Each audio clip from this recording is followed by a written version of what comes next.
Hello,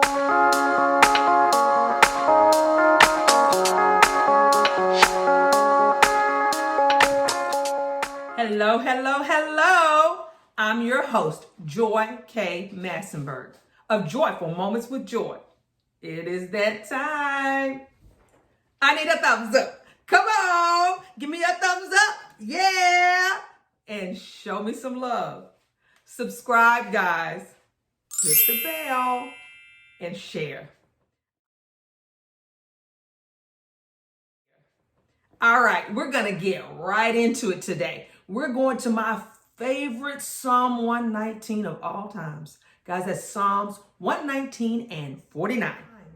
Remember the word to your servant upon which you have caused me to hope. Now, we're going to focus in that hope. We're going to deal with that hope for our happily ever after, ladies.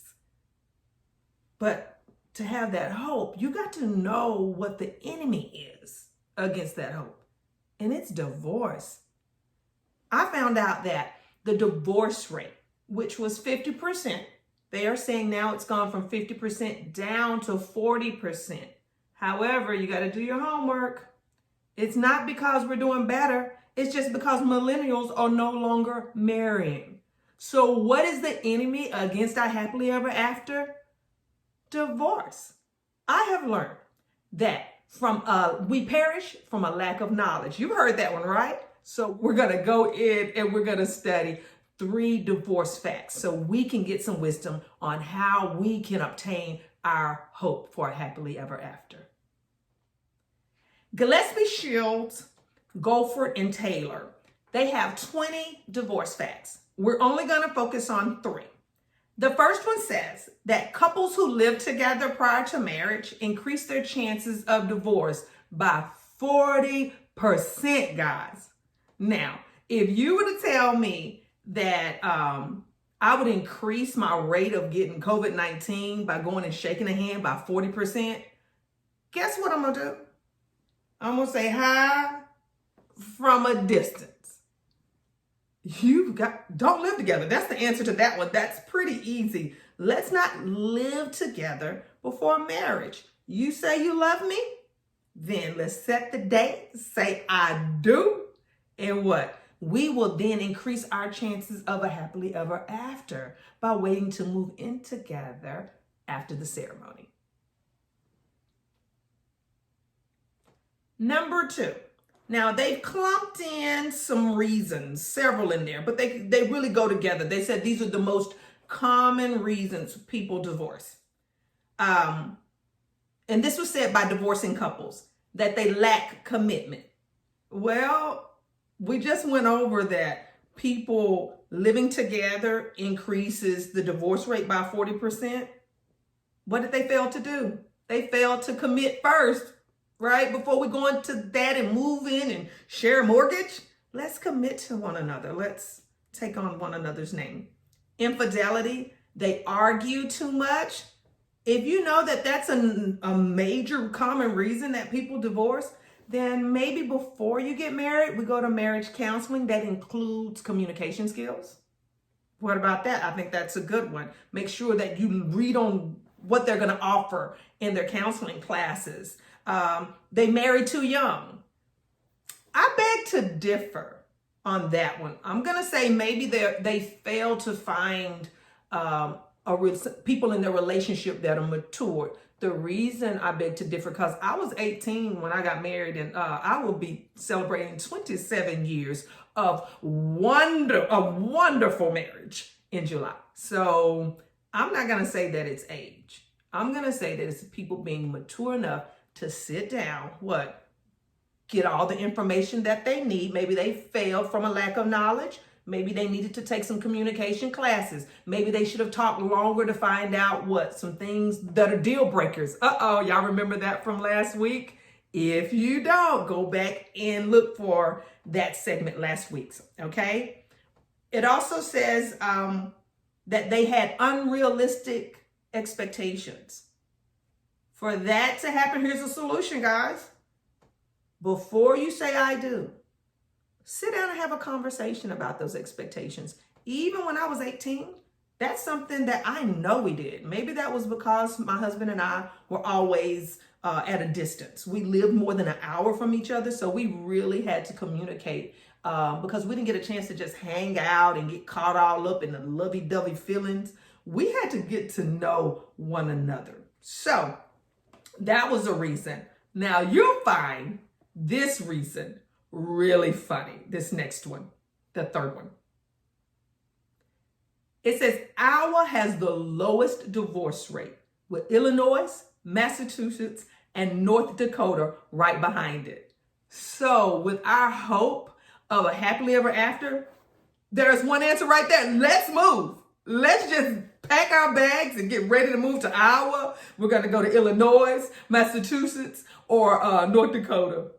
But again, I found out some of those places, we have people that don't believe in marriage. So maybe we can take the principles or the rules, the information we learned from 1 and 2 and apply it. And we can become a part of that percentage there that are happily married, that being our hope. I thought that was fun information. But hey, if that's the state to move to, let me tell you the states that you should avoid. Nevada. Nevada has the highest divorce rate in the nation. I was like, wow, we're looking at you. Las Vegas. Oh, maybe it's because of that all-time what's done in Vegas stays in Vegas. I don't think that's a good communication skills to go into a commitment with. They say right behind Vegas, though, it's going to be Arkansas. I was a little shocked by that one. West Virginia and Oklahoma. Oh my goodness. Don't you know that Oklahoma is one of my favorite musicals? How could they not be having all these successful marriages in Oklahoma? It borders Texas, right? Anyway, so don't move there. We're not going to move to Nevada. We're not going to move to Arkansas, West Virginia, or Oklahoma. That's just fun facts to know. Now, let's consider the ant. Guys, I recently watched an episode. Y'all know I got a love for Ant Canada. I learned so much. I love to watch their behavior. In this particular episode, he has never seen the queen lay its egg. And so it was positioned just right, and all of the brood was out of the way, and the queen, it was so neat. One thing that I learned, he said that he had always missed it because he didn't know the signs to look for. Uh-oh, there we go again. When we have a hope, when we have a lack of knowledge, what? We're more likely to perish and not obtain our goal. So he kept missing the queen lay her egg because he didn't know the signs to look for. So I'm up there with him. I'm just really watching in the camera. And he gets really close. And then you see the queen ant takes position. Her whole body was like this, but she gets inside the cotton ball, her whole body bends up under itself. And that's once he started noticing, and it was funny, guys, there would be a worker ant come in and he couldn't see the queen lay its egg. You would just see the worker ant, she'd take position, ants would get in the way, and a worker ant would run off, and you see a little bitty baby in its mouth, and it's going off. So he kept missing it. But you knew she was laying eggs because the workers were coming and getting the eggs and taking it back to the brood. Then he gets the perfect position. He learned that when she got like that, so he would get in. So now he understands the position, so he knows what to look for. And in another scene, he notices that and these were red ants, that its stinger, you couldn't even see the stinger, but then you see the stinger come out, right? And again, we lose footage. But the worker ant comes and runs off with the baby. He's getting more information and more information. So now when she takes position, he sees the stinger, and lo and behold, knowing what to look for, she's in perfect position. Stinger is out, and it happens. Right there, we see the stinger come out because it's in, right? And then it points out, and the baby drops. I saw it. It was So neat. You'll have to look up that episode, but I learned that lesson. We perish for a lack of knowledge. If we want successful marriages, if we want to identify love, and ladies, I believe you do. I believe that's the very reason why you read romance, because deep down in your heart, you want to experience love, but maybe you're having a hard time identifying it. When you know the signs, then you can obtain it, just like the ant. And I want to help you do it. So I'm going to share one of my own personal experiences that can help you start identifying love, okay? And some things that can lead to this, hope that we have for happily ever after. So some of you know my story. Almost 27 years ago, I married my friend, not in love, but my friend. And like you, I believe I was reading romance novels because I wanted to experience love. I didn't know what it looked like, but I was comfortable being in a relationship with my friend. It had to be like 2 to 3 years into the marriage. And guys, we get into one of the biggest fights ever. I'm done.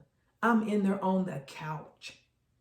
And in walks my husband, all 295 pounds. He squeezes in there on that little bitty couch with me, and he reminds me, remember, we made a commitment to stay together and to work through our problems. In that moment, I identified what love looks like. Ladies, love pursues. Love is humble. It's even willing to get in there and get uncomfortable just to connect with the object of its affection. So even if you suspect that it might be love, I'm going to ask you to make sure that you allow time for that love to pursue you. I want you to replay situations that you two have been through. See, has that love been humble? Has it ever been willing to get uncomfortable? See, love is what you're willing to commit to. I want you to find someone that's committed to stay together with you, to work through your problems so that you can experience your own happily ever after. All right, ladies, now that you have identified what love looks like, maybe you just want to relax and get a breather and read, or maybe you just want to connect with me and let's just keep on digging deeper to get more elements about this happily ever after and love. Connect with me. I want you to go to my website. Yes, you see it right there, the www.joykmassenberg.com. You will see links to some good books. You can make sure you're on the mailing list so we can stay in contact with you. But I need you guys to subscribe. Let's grow our community. Love is not, it's to be shared. Everyone should experience this beautiful thing. We don't have to do it alone. All right, so subscribe and let's build our community, ladies. All right, let's recap. Learn from me. Love has a look. It pursues. It's humble. It's willing to get uncomfortable just to connect with the object of its affection. Ladies, don't settle. Love is what you're willing to commit to. You find that someone that God has for you that's going to commit to stay with you and to work through your problems so you can experience your own happily ever after ending. All right, that's a wrap. I love ya. Y'all have a wonderful evening. Bye-bye.